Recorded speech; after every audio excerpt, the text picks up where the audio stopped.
पलक मुच्छल ने पलाश और स्मृति मंधाना की शादी पोस्टपोन होने पर पहली बार तोड़ी चुप्पी, बताया किस हाल में है परिवार।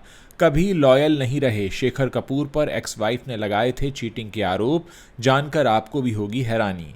किसके नाम होगी बिग बॉस 19 की चमचमाती हुई ट्रॉफी, सामने आई पहली झलक। कभी शादी करने वाले थे अक्षय कुमार और शिल्पा शेट्टी, फिर क्यों टूटा दोनों का रिश्ता, अब असल वजह का हुआ खुलासा। खबरों में आगे बताएंगे आपको, क्या यूट्यूबर अरमान मलिक की पहली पत्नी की प्रेगनेंसी है फेक, पायल मलिक ने तोड़ी चुप्पी, और रणवीर सिंह ने खुद खरीदे करोड़ों रुपए के टिकट। धुरंधर रिलीज डे पर फिल्म क्रिटिक कमाल राशिद खान का एक बड़ा दावा। नमस्कार दोस्तों, आप देखना शुरू कर चुके हैं Bollywood top 10 headlines of the day. तो चलिए अब इन्हीं खबरों को आपके सामने विस्तार से रखते हैं। म्यूजिक कंपोजर पलाश मुच्छल की भारतीय क्रिकेट स्टार स्मृति मंधाना के साथ शादी पोस्टपोन हो गई है। हाल ही में ऐसी खबरें आने लगी थीं जिनमें कहा गया था कि यह शादी टूट गई है। पलाश मुच्छल पर स्मृति मंधाना को धोखा देने और चीटिंग करने तक के आरोप लग गए। इन तमाम खबरों और विवादों के बीच पलाश मुच्छल का परिवार बहुत ही मुश्किल दौर से गुजरा है। इस पर अब पलाश की बहन और सिंगर पलक मुच्छल ने चुप्पी तोड़ी है। उन्होंने बताया कि परिवार किस हाल में है और कैसे पिछले कुछ दिन उनके बहुत दर्द भरे बीते हैं। पलाश मुच्छल और स्मृति मंधाना की शादी पहले 23 नवंबर को सांगली में होने वाली थी, लेकिन इसे अचानक ही पोस्टपोन कर दिया गया। बताया गया कि स्मृति के पिता की अचानक तबीयत बिगड़ गई, जिसके बाद उन्हें अस्पताल में भर्ती कराया गया। उसके बाद पलाश मुच्छल के भी अस्पताल में भर्ती होने की खबरें आईं। शादी टूटने की खबरों ने उस वक्त तूल पकड़ा जब स्मृति मंधाना ने पलाश मुच्छल संग अपनी सारी तस्वीरें इंस्टाग्राम से डिलीट कर दी। उन्होंने सगाई की भी सभी तस्वीरें और वीडियोस हटा दिए। तभी पलाश पर आरोप लगने लगे कि उन्होंने स्मृति को चीट किया है। पलक मुच्छल ने अब पहली बार इस सारे विवादों पर और अपने परिवार की स्थिति पर बात की है। एक इंटरव्यू में पलक मुच्छल ने इसे बेहद चुनौतीपूर्ण दौर बताया और कहा कि दोनों परिवार बहुत ही मुश्किल दौर से गुजरे हैं। हम इस समय पॉजिटिविटी पर विश्वास करना चाहेंगे और जितना हो सके पॉजिटिविटी ही फैलाना चाहते हैं। हम मजबूत बने रहने की कोशिश कर रहे हैं। हालांकि इंटरव्यू के दौरान पलक मुच्छल ने शादी की किसी भी डेट का कोई ऐलान नहीं किया। मासूम, मिस्टर इंडिया और बैंडिट क्वीन जैसी फिल्मों का निर्देशन करने वाले डायरेक्टर शेखर कपूर को बॉलीवुड के सबसे विजनरी फिल्म मेकर्स में से एक माना जाता है। फिल्में बनाने के साथ साथ उन्होंने बतौर एक्टर भी काम किया। शेखर को यह हुनर विरासत में मिला था। वो दिवंगत एक्टर देवानंद के भांजे हैं। 6 दिसंबर यानी आज वो 80 साल के हो गए हैं। आपको बता दें कि शेखर काफ़ी पढ़ी लिखी शख्सियत हैं। एक तरफ जहां उनकी फिल्मों ने उन्हें अंतर्राष्ट्रीय स्तर पर सम्मान दिलाया, वहीं दूसरी तरफ उनकी पर्सनल लाइफ हमेशा सुर्खियों में रही है। जी हाँ, ये सच है। आपको बता दें कि शेखर कपूर ने 2 बार शादियां की थीं। उनकी पहली शादी पूर्व प्रधानमंत्री इंद्र कुमार गुजराल की भतीजी मेधा गुजराल से हुई थी। हालांकि कुछ सालों बाद ये शादी टूट गई। साल 1994 में शेखर और मेधा गुजराल का तलाक हुआ था। इस शादी की असफलता के बाद साल 1999 में शेखर ने सुचित्रा कृष्णमूर्ति से शादी की।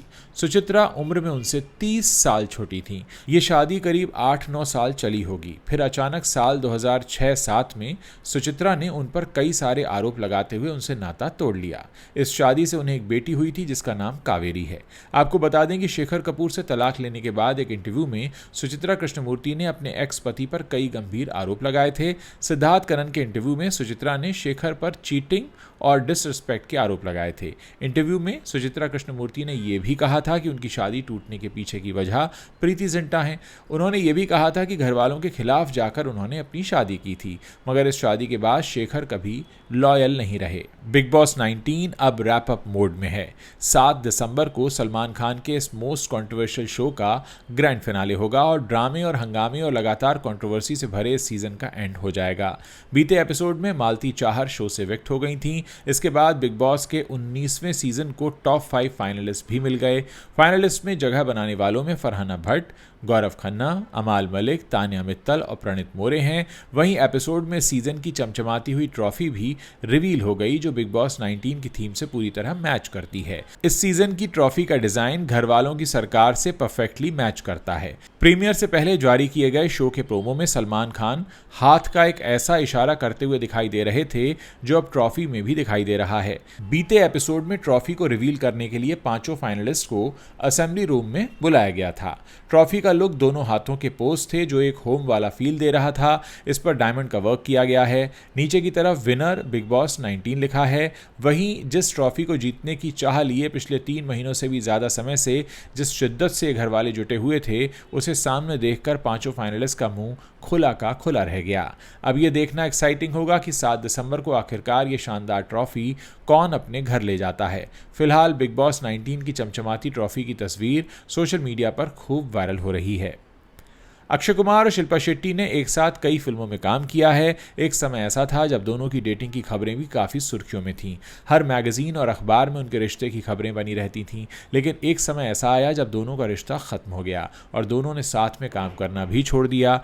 अब फिल्म मेकर सुनील दर्शन ने 90 के दशक की एक पुरानी कहानी को फिर से उजागर किया है। उनके अनुसार उस दौर में अक्षय कुमार और शिल्पा शेट्टी का रिश्ता इतना सीरियस हो चुका था कि दोनों की शादी की बातें तक चल रही थीं।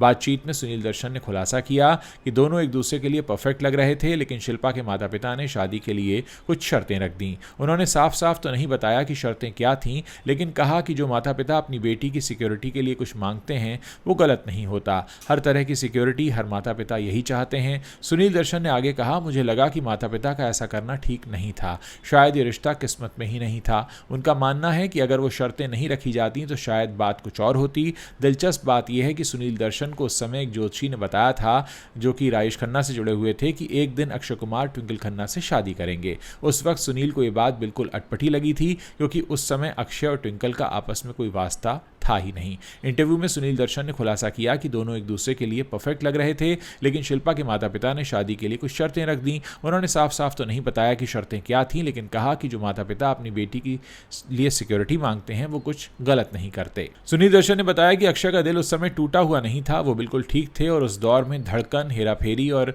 एक रिश्ता जैसी बड़ी फिल्में कर रहे थे। यूट्यूबर अरमान मलिक के घर जल्द ही एक नन्हा मेहमान आने वाला है। अरमान मलिक 5वें बच्चे के पिता बनने वाले हैं। उनकी पहली पत्नी पायल मलिक तीसरी बार प्रेग्नेंट हैं। पायल की प्रेगनेंसी को लेकर सोशल मीडिया कई सवाल उठा रहा है। यूजर्स का कहना है कि मलिक फैमिली सिर्फ ध्यान खींचने के लिए प्रेगनेंसी का ढोंग कर रही है। वहीं अब काफ़ी ट्रोलिंग झेलने के बाद पायल ने तीसरी बार मां बनने को लेकर चुप्पी तोड़ दी है। पायल मलिक अपनी फेक प्रेगनेंसी को लेकर चुप्पी तोड़ चुकी हैं। उन्होंने अपना वीलॉग शेयर करके यूजर्स को करारा जवाब दिया है। पायल ने कहा कि जो लोग ये कह रहे हैं कि मेरी प्रेगनेंसी फेक है वो साबित करें। पायल ने कहा कि अगर कोई ये साबित कर देता है कि मेरी प्रेगनेंसी फेक है तो अगले 10 साल मैं उसकी गुलामी करूंगी।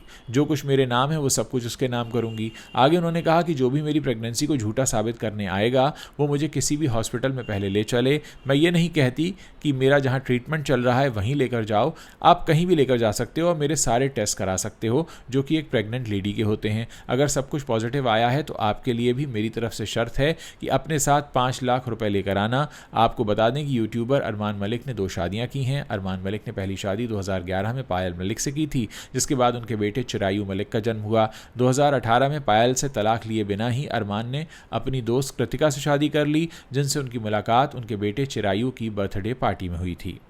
रणवीर सिंह की मच अवेटेड फिल्म धुरंधर 5 दिसंबर को सिनेमाघरों में रिलीज हो चुकी है। फिल्म के ट्रेलर के बाद से ही इसे लेकर काफ़ी हाइप क्रिएट हो गया था। वहीं रिलीज होने के बाद शुरुआती रिव्यूज़ के मुताबिक फिल्म को पॉजिटिव रिस्पॉन्स मिल रहा है। इस सब के बीच सेल्फ प्रोक्लेम क्रिटिक कमाल राशिद खान ने धुरंधर की रिलीज डे पर एक के बाद एक एक्स पर कई पोस्ट करके बड़ा दावा किया, जिसने हर किसी को हैरान कर दिया है। केआरके ने अपने ऑफिशियल एक्स अकाउंट पर पोस्ट में दावा किया कि रणवीर सिंह ने खुद अपनी फिल्म धुरंधर के करोड़ों रुपए में टिकट खरीदे हैं। केआरके ने लिखा है कि रणवीर सिंह ने धुरंधर की अच्छी शुरुआत का ऐलान करने के लिए कुछ करोड़ों रुपए के टिकट खरीदे। गुरुवार शाम 5 बजे तक कुल टिकट लगभग 70,500 बिके थे, लेकिन आधी रात 12 बजे तक कुल टिकट 1,38,855 रुपए के बिक गए थे। मतलब 7 घंटों में ही ये 2 गुने हो गए थे। अपनी दूसरी पोस्ट में केआरके ने तंज कसते हुए लिखा, ऐसा लग रहा है कि सिर्फ पीवीआर आइनॉक्स ही फिल्म धुरंधर के टिकट बेच रहा है और बाकी सभी थिएटर दर्शकों का इंतजार कर रहे हैं, क्योंकि जियो स्टूडियोज और रणवीर सिर्फ पीवीआर आइनॉक्स से ही टिकट खरीद रहे हैं। केआरके ने अपनी दूसरी पोस्ट में रणवीर सिंह पर निशाना साधते हुए लिखा, रणवीर सिंह का करियर बिल्कुल खत्म हो गया है जैसे अर्जुन कपूर का। अब दोनों दोस्त एक ही नाव में सवार हैं और नाव अनजान मंजिल की ओर जा रही है। धुरंधर डिजास्टर। KRK ने एक और ट्वीट में लिखा, गुरुवार रात पूरे बॉलीवुड ने फिल्म धुरंधर देखी और सभी चुप हैं, सबको सांप सूंघ गया है। 2025 की सबसे बड़ी फिल्म रिलीज होने से पहले ही डिजास्टर हो गई है। KRK ने धुरंधर के पहले पार्ट के लंबे होने पर भी निशाना साधा। उन्होंने अपनी पोस्ट में लिखा, फिल्म धुरंधर का पहला भाग 2 घंटे 4 मिनट का है, यानी किसी में भी फिल्म का दूसरा भाग देखने की हिम्मत नहीं होगी। निर्देशक आदित्य धर ने लोगों का समय बचाने का अच्छा काम किया है। तो दोस्तों, ये वो 10 बड़ी खबरें हैं जो इस वक्त इंटरनेट पर छाई हुई हैं। अगर आप इस वीडियो को पसंद कर रहे हैं तो इसे अपने दोस्तों के साथ शेयर करना मत भूलिएगा।